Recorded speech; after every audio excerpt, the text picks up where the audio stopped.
A massive grandparent scam ring has been busted with 26 suspects accused of defrauding over 600 elderly victims in the U.S. out of $30 million.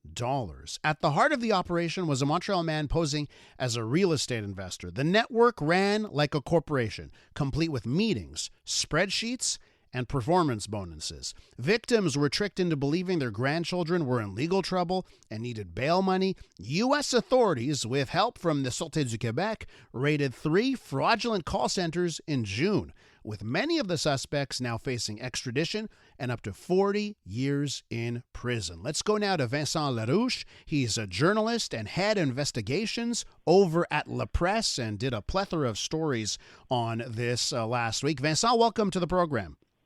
Hi, thanks for having me. How did this story come across your desk or your smartphone, and when did you start digging into this? We started digging into it last year when the Sûreté du Québec raided some call centers in the west side of Montreal. We had been investigating various criminal organizations who were active in this particular scam, the grandparent scam, and it seems like criminals in Quebec especially target U.S.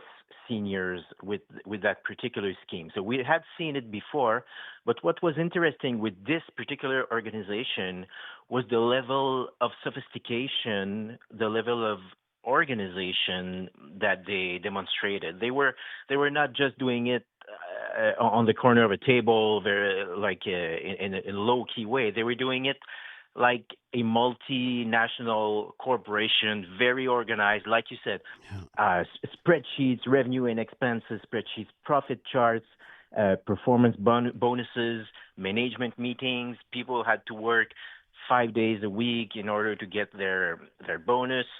And they would track who was bringing in the more money. One particular call center had an excellent week at one point where they had defrauded U.S. victims for $600,000 in 1 week.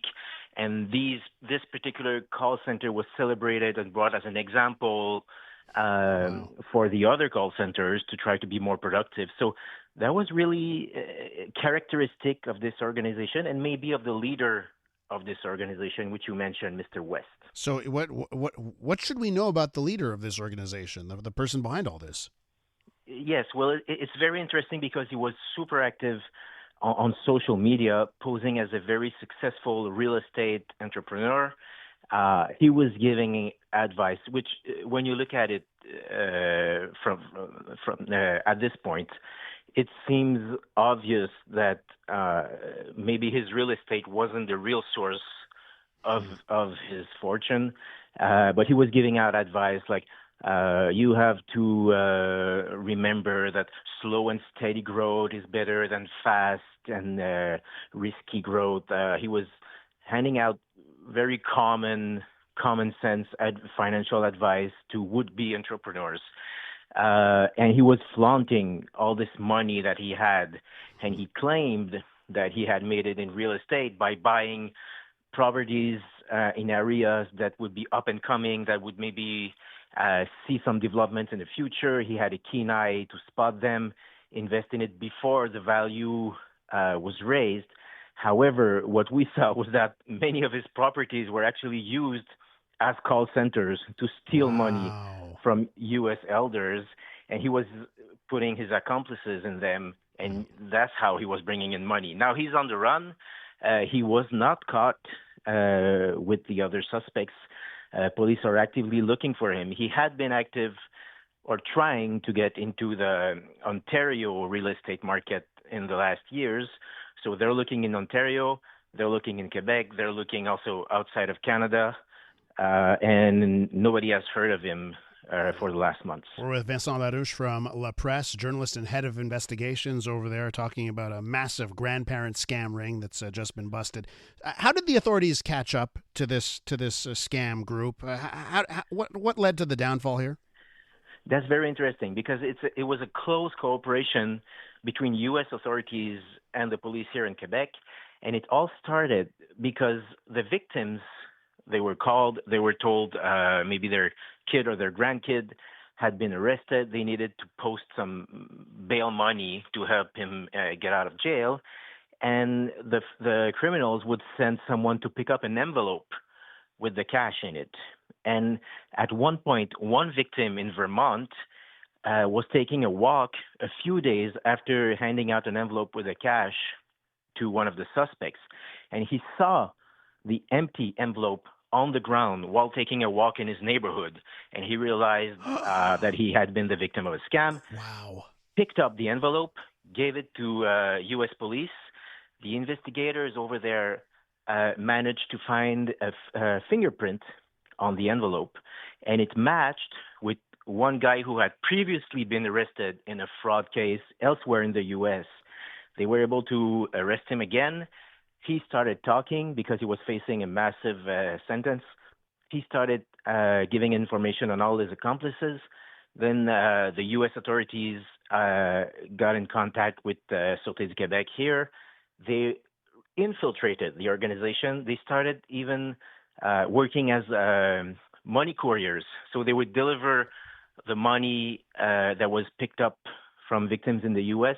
or allegedly picked up from victims in the U.S., and then they would hand it here to the head of the organization in Quebec to see where it would be distributed, where would be the call centers, who would be the head of the organization. And that's how they managed to map out the whole organization in two countries, starting from this single envelope that was picked up by one of the victims. Simply incredible here. Vincent, I got to ask you this. So when I was like 18, 19, I have a friend of mine who said, hey, come into my office. You know, you can make some good money, and I'm young. You know, I'm like, okay.